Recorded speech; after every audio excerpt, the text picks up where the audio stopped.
Hey, I'm going to read from this book today. It's The Science of Channeling, Why You Should Trust Your Intuition and Embrace the Force That Connects Us All. It's by Helané Wahbeh. She is a neuroscientist that studies channeling and also comes from a family who has channeled. So, channeling experience as diagnostic criteria. This is page 27 from the chapter, Is This a Gift or a Mental Health Issue? Another reason people dismiss channeling experiences as crazy has a historical basis. For most of the 19th and 20th centuries, channeling was seen as a symptom of severe mental disorders by mainstream Western scientists and mental health professionals. Many channeling experiences have been listed as medical diagnostic criteria for mental illness, the APA 2013. Two mental health categories are commonly connected to channeling experiences: dissociative symptoms and psychoses. Dissociative symptoms have to do with feeling disconnected from yourself. Psychoses have to do with the mental disorders that cause abnormal thinking and perceptions. So, some channeling experiences can look like dissociative symptoms. Almost half of American adults have had at least one dissociative episode in their lives. These numbers are increasing in the general population. Dissociative symptoms can include experiencing your behavior, thoughts, and feelings from a dreamlike distance, feeling detached from your environment and the objects and other people in it, being confused about a part or all of your identity, and or a partial or total loss of memory.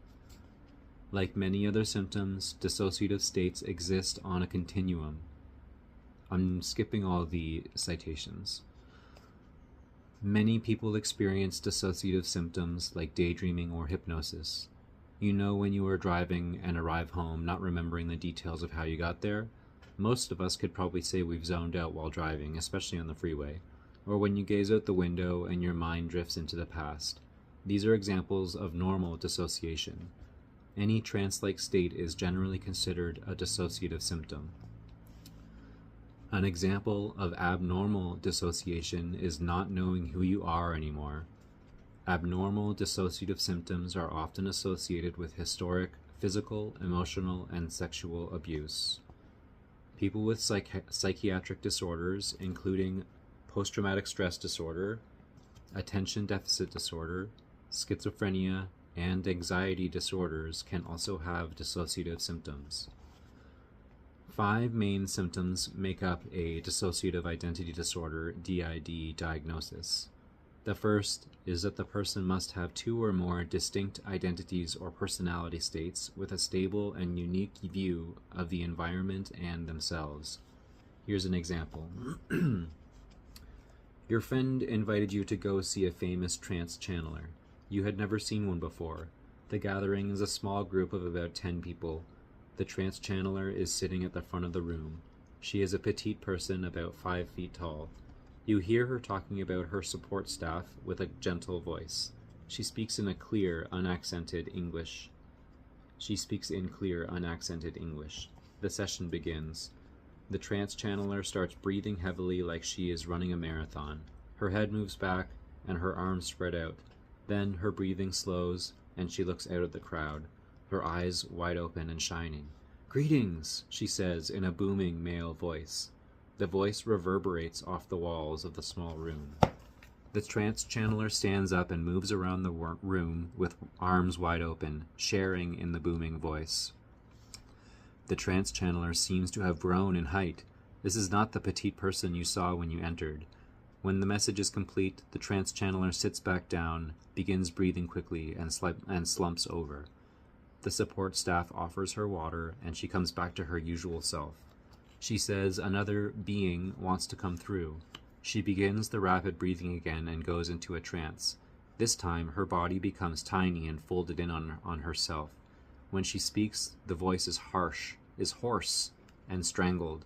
The voice says it doesn't know where it is, that it was having surgery. The voice asks, "Am I dead? How can that be? I was in surgery." The support staff interacts with the voice saying, "Yes, your physical body has died. Look around to see if there's anyone there who can help you." The process continues until the being leaves.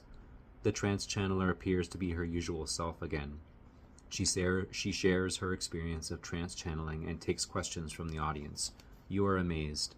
You can't believe that the two beings were the same as this soft-spoken trance channeler. This is one representation of what a trance channeling session could look like. The mannerisms, voice, and entire demeanor of a trance channeler change when they channel. From this description, the first criterion of DID is present. So when someone sees a trance channeler and observes them transforming into another personality, they could appear to be expressing the mental illness of DID. The second criterion for DID is memory gaps for everyday events. The third criterion is that the person must be distressed by their symptoms and have difficulty functioning in one or more areas of major life areas. The fourth criterion is that the dissociative symptoms must not be part of a regular cultural or religious practice. It is encouraging that the diagnostic standards allow for diverse cultural contexts. Spiritualist and shamanistic rituals that include trance channeling or spirit possession are included in this category. The last criterion is that the dissociative symptoms must not be due to some physiological effect of a substance, for example alcohol, or a medical condition, for example seizures. In summary, dissociative symptoms like daydreaming are usual and commonly experienced. Some channeling experiences, such as a trance channeling, can look like dissociative identity disorder while they are happening. Dissociative symptoms related to a mental illness are feeling disconnected from yourself, gaps in your memory, feeling distressed by your symptoms, and the symptoms occurring outside of a ritual like channeling. Reflect on your own experience with the spectrum of dissociative symptoms. Remember a time when you were daydreaming or zoned out while driving. How did that trance-like experience relate to our human understanding of consciousness? Have you ever witnessed trance channeling? Write about the channeler's demeanor when in and out of the channeling state. Some channeling experiences can look like psychotic symptoms. Psychosis, a significant feature of schizophrenia, is another mental illness often ascribed to channeling. Schizophrenia is a severe and chronic mental disorder characterized by disturbances in thought, perception, and behavior. Delusions, hallucinations, disorganized speech, disturbed emotions, sleep, memory, language, and dissociation are all symptoms of schizophrenia. Psychotic symptoms can also be present in healthy people. The World Health Organization did an extensive study of over 250,000 people in 52 countries worldwide. Up to 31% of healthy people had at least one psychotic symptom. Hearing voices or seeing things that others can't see doesn't necessarily mean you have a mental illness in the context of channeling. These experiences are common, and people without mental illness can have them. When clinicians and researchers want to screen for psychosis symptoms, they often give screening questionnaires like the Community Assessment of Psychic Experience Positive Scale. In this scale, there are 3 symptom categories.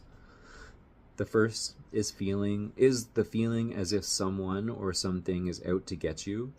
The mentally healthy person with channeling experience rarely has these thoughts. These symptoms can help distinguish between psychosis and channeling. The second category is bizarre experiences.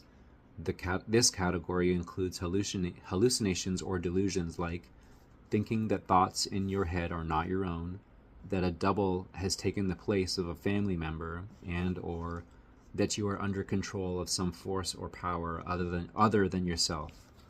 Some might consider the many channeling experiences as bizarre because they don't fit with accepted reality.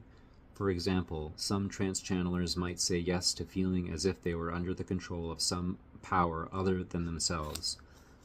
Finally, the third category is perceptual abnormalities. which has to do with people sensing things that some would say are not really there. These screening questions are about hearing voices that others can't hear or seeing things that others can't see. Some channeling experiences align with these types of psychotic symptoms. For example, the idea that someone could see their deceased loved one and have a conversation with them could be perceived as hallucination. In summary, psychotic symptoms involve disordered thinking, such as having delusions, experiencing hallucinations, and perceiving things abnormally. People without mental illness sometimes have these symptoms. Some channeling experiences can look like psychotic symptoms. So, if dissociative and psychotic symptoms can look like channeling, how can you tell the difference? Differences between channeling and mental illness. There are essential distinctions that separate channeling from genuine mental illness. Considering each criterion separately and looking at its relationship to channeling, we can see that most channeling experiences would not qualify as mental illness. Let's look at some of these criteria and see the significant distinctions between mental illness and channeling. Higher symptoms, but not at clinical levels. Most studies that measure these symptoms show that channelers do not have higher levels than non-channelers. However, the symptom levels do not reach pathological levels. A lot of citations. This means that the number and intensity of the symptoms are not severe enough that a mental health professional would be concerned that they had a mental illness. For example, our team looked at data from 3,223 participants from 16 countries worldwide, mostly the US, UK, and Canada, who answered a mediumship question. We also gave them a commonly used screening questionnaire on dissociative symptoms. 42% of the respondents said that they had experienced mediumship. They had higher dissociation scores on average compared to the people who did not endorse mediumship. However, their average scores were lower than what a mental health professional would say was a positive result of the screening test. We gave the same dissociative symptom screening and a psychotic symptom screening to 83 trance channelers with similar results. But these studies are looking at more extreme channeling experiences, such as trance channeling, spirit possession, and mediumship. What about other types of channeling, such as lucid dreaming, precognitive dreams, and intuition? What about hearing guidance from guides or seeing auras around people? Are those experiences diagnosable? Our team gave the same screening questionnaires to over 2,000 people with a broad spectrum of channeling experiences. Again, most people did not score high enough that a mental health professional would be concerned they had a mental illness. We did this with scientists and engineers, the IONS membership, the Institute of Noetic Sciences, and general people living in the United States because we thought perhaps we would get different results from different groups of people. In those 900 people, most of whom reported at least one channeling experience, dissociation, and psychotic scores were well below clinical cutoffs. Other studies note similar results, that channelers have higher mental health symptoms but not at clinical levels, and that no relationship was found between channeling and mental health disorders in other studies. But why are studies showing that channelers have higher mental health symptoms even though they don't reach clinical levels? It is because the screening tests ask questions about symptoms that look very similar to channeling experiences. For example, in one of our studies, these items had the highest scores. 1.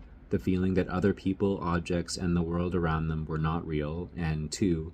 Hearing voices inside their head that tell them to do things or comment on things that they are doing. Hearing voices is very similar to the extrasensory perception of sound, clairaudience.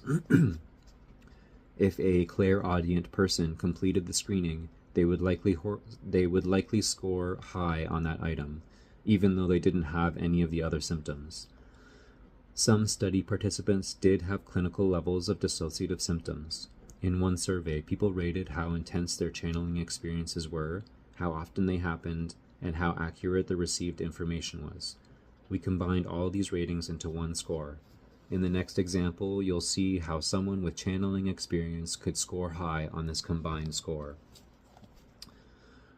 Miguel was always able to see spirits. As a child, he would see them clearly all around him. They wouldn't bother him, and he just ignored them and continued playing. Sometimes he would interact with them, but they usually went about their own business, and he went about his. As he grew older, the spirits faded to the periphery of his vision as he became more engaged with his education and career. He could see them out of the corner of his eye like a fast-moving white light. They didn't bother him, so he didn't bother them.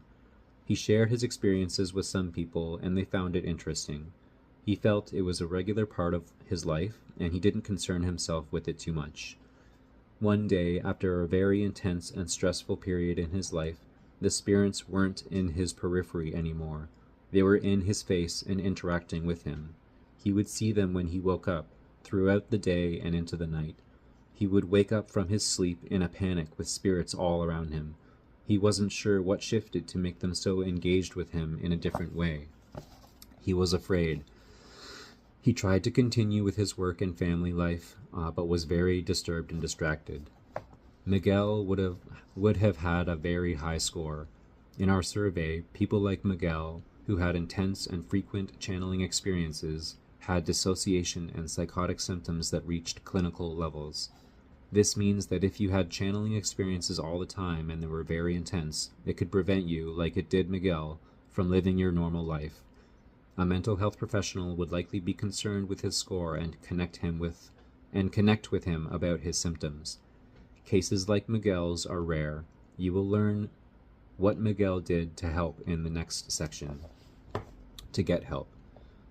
The more common scenario is that channeling experiences do not qualify as mental disorders.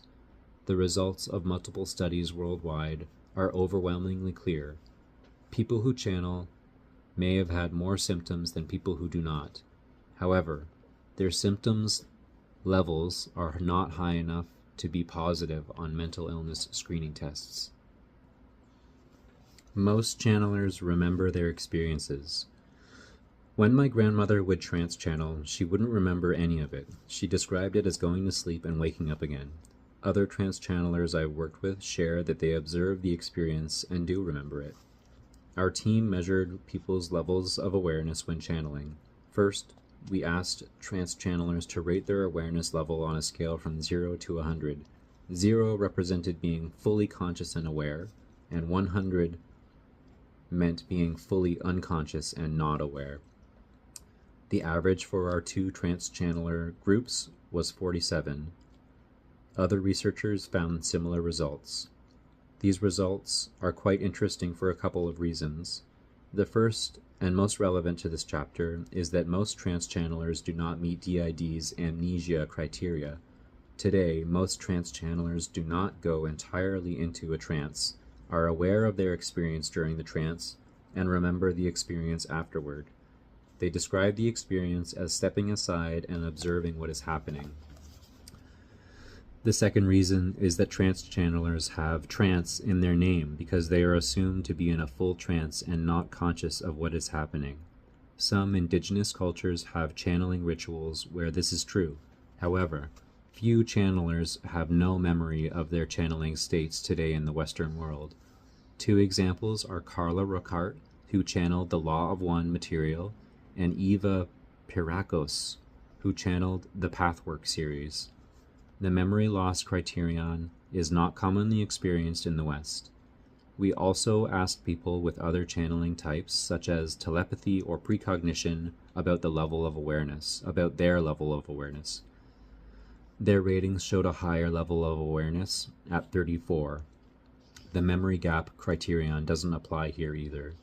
So, what does the role of memory play in your channeling? Do you remember the information you receive from channeling after the experience is complete? Some people are aware during their channeling experience, but then they don't remember the details a few days later. What are your experiences with memory and channeled material? Most channelers are high functioning and well adjusted. Probably more important than the screening tests and memory loss is the evidence that people who channel are high functioning and well adjusted.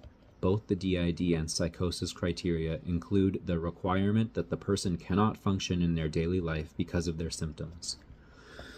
This means that they have trouble managing things in their everyday life, like cleaning, dressing, cooking, working, or caring for children or their families. Being poorly adjusted also means that the person has trouble connecting with and maintaining relationships with other people. This is rarely the case with people who channel. Most people who have various types of channeling experiences are well-adjusted, high-functioning individuals. Multiple studies worldwide have repeatedly shown that these results on psychological well-being and distress, overall mental health, and social adjustment assessments. Interestingly, the mediums who experience being fully possessed by another entity had better social adjustment scores and fewer psychiatric symptoms. Trance channeling is generally a more intense channeling type that most closely resembles DID's first criterion, dissociative symptoms. And so it is revealing that trance channelers are well adjusted with fewer psychiatric symptoms. Excuse me. Channeling supports positive well-being. Perhaps the most significant distinguishing factor between channeling experiences and mental illness is that the symptoms must negatively affect you. This is not usually the case when channeling experiences. People say that their various channeling experiences are actually beneficial, inspirational, and positively impact their lives. Trance channeling and mediumship positively impact the channeler's life. People reported that their psychic or transcendent experiences were valuable in one study. Very few rated the psychic experiences as harmful. People's belief in life after death and a guiding or protective higher force increased after their experiences. So did their interest in spirituality, sense of connection to others, happiness, well-being, confidence, optimism about the future, and meaning in life. Their fear of death, depression or anxiety, isolation and loneliness, and worries and fears about the future decreased. This study highlights that channeling experiences can be positively impactful, meaningful, and integrative. The channeler also often feels their skills help their communities. Mediums think their healing skills and the information provided to their clients are valuable and serve a therapeutic function for them and their clients. Being a medium provides practical gains, including increased community status, power, and respect, and even livelihood in many cultures. Mediumship also allows people to reframe their life experiences. For example, a person who endured hardship or illness in their early life could view those as preparation for a medium or healer role. Clearly, channeling imparts a positive impact, but what determines how positively impactful channeling is from one person to the next? We explored if there are any characteristics that determined who received more or less benefit from channeling. 3 aspects predicted a more significant positive impact: lower psychotic symptoms, older age, and higher sensitivity. Higher levels of psychotic symptoms would likely decrease the quality of life in general and the positive impact of channeling. Perhaps being older allows greater maturity to cope with any stress and integrate the beneficial aspects into their lives with ease. For highly sensitive people, perhaps channeling provides grounding and centering to their lives. I know that when I channel, I feel more relaxed and calm. After channeling, I feel clear-headed, emotionally calm, and a sense of fulfillment, as if I just had a long meditation session. So, how has channeling impacted your life? Describe any positive and negative aspects of your channeling experiences. So let's review the significant differences between channeling and mental illness. Dissociation and psychotic symptoms are usually higher in people who channel than those who don't, but not high enough to cause concern about their mental health. Experiencing some dissociative and psychotic symptoms is common in people with normal mental health worldwide. Most people who channel do not experience memory gaps in everyday life. Most people who channel are high-functioning and well-adjusted with no unwanted disruptions in their daily activities. Most people are positively impacted by channeling. Having channeling experiences does not necessarily mean that you have a mental illness. You have now learned some ways to tell the difference between the two. However, you may feel that perhaps your channeling experiences could be part of a mental illness. Read on to learn how to assess your own experiences. Ways to assess your mental health. One of the most important ways to tell if your channeling experiences are part of a mental illness is by looking at their impact on your life. Whether you rate the impact as positive or negative can help you decide whether your channeling experiences are healthy or not so healthy. For example, if your channeling experiences bring meaning to your life and improve your well-being, they are likely not part of a mental illness. Channeling experiences usually, but not always, happen at the right time and place as part of a ritual or with a specific intention. Rarely do people report negative aspects to their channeling, but it does happen. Like Miguel, some people have disturbing or intrusive channeling experiences. Your channeling experiences should not cause you distress, anxiety, worry, or other negative emotions or consequences in your life. Your work or social relationships should not be negatively affected. Usually, channeling experiences are short and only happen occasionally. They do not happen all the time and disturb your everyday life. If any of these negative effects are true for you, please reach out for support. Many compassionate and skilled spiritual, religious, and channeling communities and mental health professionals exist to support you if you are struggling with your channeling experiences. If you do reach out for support, please note a few things. Be aware of the perspective of the person you are reaching out to. Suppose you connect with a spiritual, religious, or channeling community. They may view your experience only as channeling and may dismiss any psychological or neurological aspects. Similarly, suppose you engage a mental health professional. They may ignore your experience's channeling elements and assume it is a mental illness. Do not be disheartened if this happens to you. You need to be aware of the possibility of misdiagnosis in both worlds to get the help you need. Thankfully, there is a trend in clinical and spiritual communities to acknowledge and honor both channeling and mental health. Rest assured, there is support for you. Continue your search until you find practitioners who offer compassionate, well-rounded guidance for you. Miguel reached out to his friends and family. He didn't know what to do. Someone recommended that he go see a mental health professional. He visited them and received supportive therapy for what he was going through. He also talked to a local curandero, or a traditional native healer shaman, that a family member suggested. Miguel found a healing path that worked for him to manage his channeling experiences. With support, he was able to find a balance to honor his channeling and function well in his everyday life.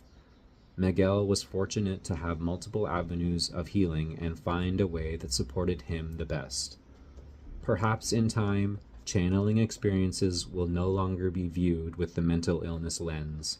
The stigma surrounding mental health conditions and channeling experiences will hopefully be improved. Regardless of whether this happens or not, one thing is obvious. Channeling experiences are widespread around the world. Let's see just how common they are in the next chapter called How Common Are These Experiences? Maybe we'll read that again sometime. This is from The Science of Channeling. I'll read the back for you here. A transformative guide to understanding and practicing channeling. Have you ever experienced an event in your life that can't be explained? Perhaps it presented itself as a feeling of intuition, an image, or even a full-blown premonition. You may have wondered, did that really just happen, or did I imagine it? Grounded in cutting-edge research, this guide shows you just how common these experiences are and how you can nurture and expand your own inherent abilities to add richness and depth to your life. From the Director of Research at the Institute of Noetic Sciences, IONS, this groundbreaking guide helps you identify your own channeling skills, process the channeled information you receive, and use your unique gift to improve your life and the world around you. You'll also find a wealth of physiological studies that support the existence of these amazing phenomena and fascinating insights into how channeling actually works. If you're ready to explore the power of channeling or are looking to strengthen the skills you already have, this book has everything you need to get started. You'll discover how channeling works, what channelers have in common, how to set intentions to guide your channeling experience, how to channel for personal and greater good. This is Helané Wahbeh's The Science of Channeling. She is a director of research at the Institute of Noetic Sciences. Her areas of interest include extended human capacities, complementary and alternative medicine, mind-body medicine, stress, and post-traumatic stress disorder. Great book. Highly recommend it. Thank you for listening. Peace, love, and health.